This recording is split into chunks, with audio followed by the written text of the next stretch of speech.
Le fondamentalisme religieux est aujourd'hui visé. Moi, je peux vous garantir, et Dieu en est le meilleur témoin, que la véritable réussite est sans l'ombre d'un doute dans le fondamentalisme islamique. Et que c'est le véritable fondamentalisme islamique qui peut éviter à certains jeunes en difficulté de se faire charmer par le faux islam.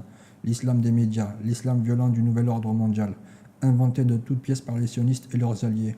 Le faux djihad promu tous les jours à la télévision et sur Internet, faisant de certains terroristes présumés des icônes, des stars, des héros pour certains, surtout pour ceux qui sont plutôt offensés comme beaucoup de jeunes Français dits de souche étrangère, tout en augmentant la haine et le racisme de l'autre côté pour les pervers pro-Charlie.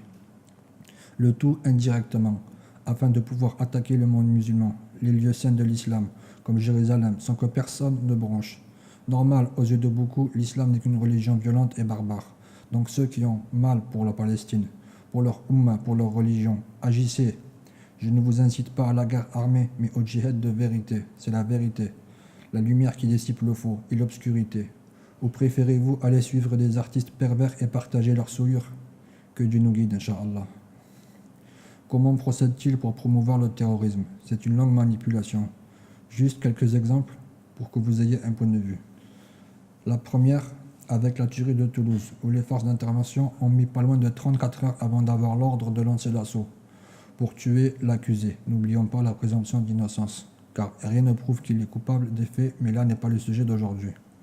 Donc là, la manipulation était surtout dans le timing, faisant de l'accusé une star, en laissant le feuilleton sur les chaînes criminelles d'information continue 32 heures non-stop, le tout partageant la soi-disant négociation d'une affaire judiciaire en cours, comme dans un film au cinéma, avec la voix du soi-disant courageux Mohamed, seul faisant face au raid.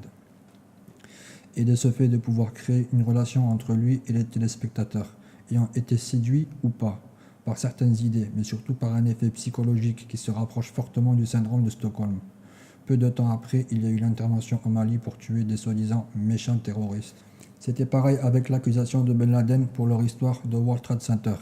Créer ainsi deux axes, les pro-Ben Laden et les anti-Ben Laden, qui sont, je le rappelle, les deux dans l'erreur concernant cette affaire, comme beaucoup d'entre nous l'ont été d'ailleurs.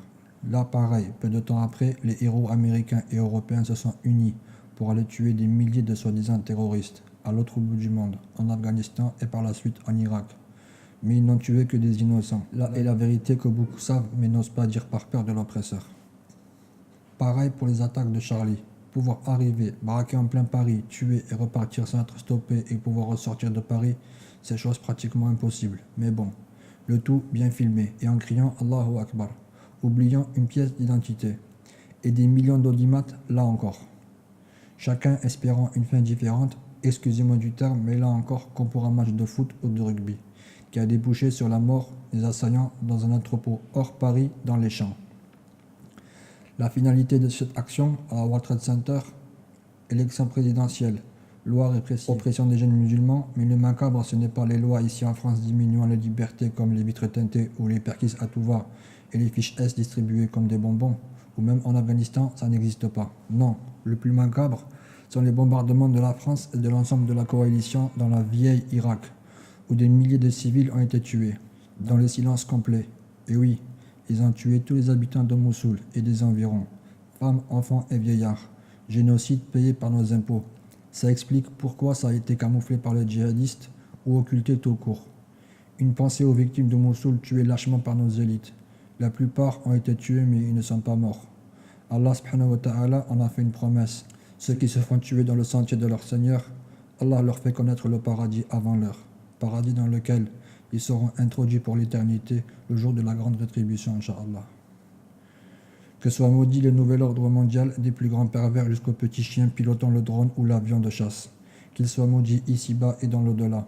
Qu'ils soient châtiés doublement pour leurs faits, ici-bas, dans leur tombe et dans l'au-delà. Amin.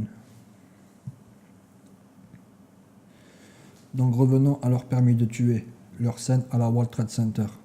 Même au niveau national, la braise ici continue de recevoir de l'oxygène. En effet, ce qui peut être vu comme pour un acte héroïque pour certains et pour une grande perte et disparition de l'icône anti-islam pour l'axe pro-Charlie, qui, rappelons-le, sont majoritaires en France. Et je rappelle aussi que ce sont eux les plus pervers, au même titre que les arabo-musulmans ayant oublié leur Seigneur, qui, de ce fait, ne sont tout simplement plus musulmans. Peut-être croyants, mais pas musulmans. Et oui, pour leur perversité. Ils n'ont donc aucune protection et sont soumis entièrement aux mauvaises énergies et aux waswas des shayatin, mandatés par leurs maîtres sionistes, experts en sorcellerie.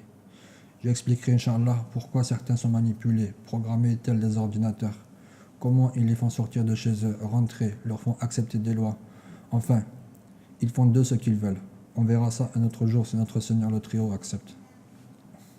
Et mon avis personnel et l'avis que beaucoup de gens ont dans leur cœur concernant les accusés des attentats, c'est que la plupart des accusés ont été tués bien avant, au minimum quelques heures avant, excepté le 13 novembre, où là ça sent le guet-apens en plein nez. Mais là encore, ce n'est que mon avis personnel. Chacun est libre d'avoir un avis personnel.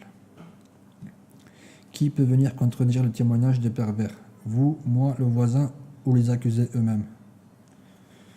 Un autre exemple pour vous montrer la manipulation indirecte de la foule, cette fois-ci en Indonésie, où pareil, le pouvoir mis en place est sous le joug du nouvel ordre mondial, avec leur marionnette Joko Widodo et ses riches supérieurs indonésiens dans l'ombre, attaquant l'islam, et où le terrorisme est promu à la télévision et dans la rue. Certains petits groupes de Mujahideen ayant été charmés vous disant même qu'il faut tuer les kafirs.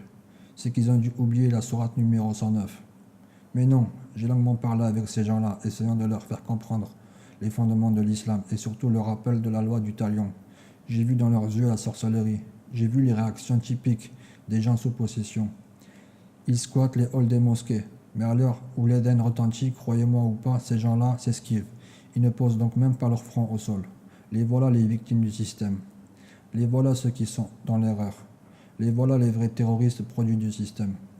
Ils disent ça sans pour autant être inquiétés par les services de renseignement locaux, qui bien sûr sont les acteurs de cette manipulation, et qui parfois étaient même présents parmi eux, dans le hall ou les jardins des mosquées. Car je rappelle, dans une mosquée à l'intérieur, pas de bavardage. Donc, aux frères et sœurs indonésiens, soyez prudents, et les Français d'origine indonésienne doivent participer à ce djihad de vérité, auquel je vous invite. Faites passer le mot, partagez sur Facebook, sur YouTube, avertissez, dites-leur ne ruinez pas vos vies et vos âmes dans le feu promis pour les criminels. Ne soyez pas le carburant qui va brûler votre beau pays et vous-même. Ainsi répandant le sang d'innocents, le feu arrive chez vous aussi. Et ne vous faites pas avoir, lisez le livre, priez et soyez méfiants. Faites des visites dans les églises, non pas pour s'excuser, mais afin de répandre la vérité, combattre les fausses idées et partager la lumière, le tout avec douceur et sagesse, afin de dissiper la discorde entre innocents, qu'il y a en ce moment même à cause des actions criminelles montées de toutes pièces. Oui, je parle bien des attentats qui vous ont visé, à vous, peuple d'Indonésie. Et c'est de cette façon-là, et avec sagesse et connaissance du livre, qui est lumière, que beaucoup vont découvrir l'islam, et beaucoup vont être bouleversés, beaucoup vont pleurer de ne pas l'avoir trouvé plus tôt. Je l'ai dit, mais notre prophète Jésus, fils de Marie, l'a dit avant moi. Et qu'il soit prudent, le diable est rusé et charmeur, mais une fois de l'autre côté, c'est terminé. C'est le châtiment éternel qui pend au nez. Soyez prudents. Tuer les kafirs sans raison valable, sans légitimité, n'est pas de l'islam. À chacun sa religion, chacun sa croyance. C'est Allah qui le dit, que celui qui veut ruiner son âme dans le feu en associant une autre divinité à son Seigneur, ou en reniant son Seigneur, est libre d'agir. En aucun cas il ne nuira aux musulmans, ni à l'islam, ni au Très-Haut. Je m'excuse de m'être attardé sur ce sujet, mais on connaît les dégâts d'une guerre. Donc là, l'exemple va être avec une de nos icônes. Qu'il soit dans la manigance ou pas, il est bien dans la manipulation et charme beaucoup de jeunes. Aman Abdurrahman, accusé de terrorisme, et ce dernier ne nie pas les faits, et a été récemment condamné à la peine de mort, peine à laquelle il refuse de faire appel là aussi. C'est une chose incompréhensible, et qu'il laisse à penser qu'il y est bien dans la confidence. Regardez comment il procède. Les allées et venues au tribunal s'en fréquentent, histoire de faire tourner les caméras, et pareil, de créer un lien avec les téléspectateurs, tout comme pour un acteur, dans un feuilleton télévisé. Possibilité d'accéder au tribunal avec une coiffe à son choix, un fauteuil qui limite ressemble à un trône. Il peut se couvrir le visage et faire l'intéressant, avec un comportement limite orgueilleux, qui laisse à penser que c'est bien une star. Et les forces de l'ordre ont bien sûr consigne d'être plutôt cool avec lui et de ne pas le brusquer. Ainsi charmant de nombreuses jeunes âmes. Hommes et femmes, oui, car ce sont souvent les jeunes qui se font embrigader. Regardons maintenant une scène du même genre, mais avec un simple délinquant narcotique, connu de l'Hexagone, car il est français. Regardez le traitement et la position dans laquelle il se trouve. Ce n'est évidemment pas le même traitement de faveur. Bien sûr, là c'est du naturel. On ne veut pas de drogue dans le pays, donc aucune promotion à faire et aucun théâtre à jouer. Voilà comment ils manipulent la foule tous les jours. Voilà comment ils allument le feu de la guerre. Voilà comment ils sont pervers. Et là n'est qu'une petite partie de l'iceberg. Je ne vous ai pas montré ce qui reste de l'iceberg. Allah, gloire à lui, vous le fera voir si vous êtes constant et que vous entretenez avec lui une bonne relation, Inch'Allah.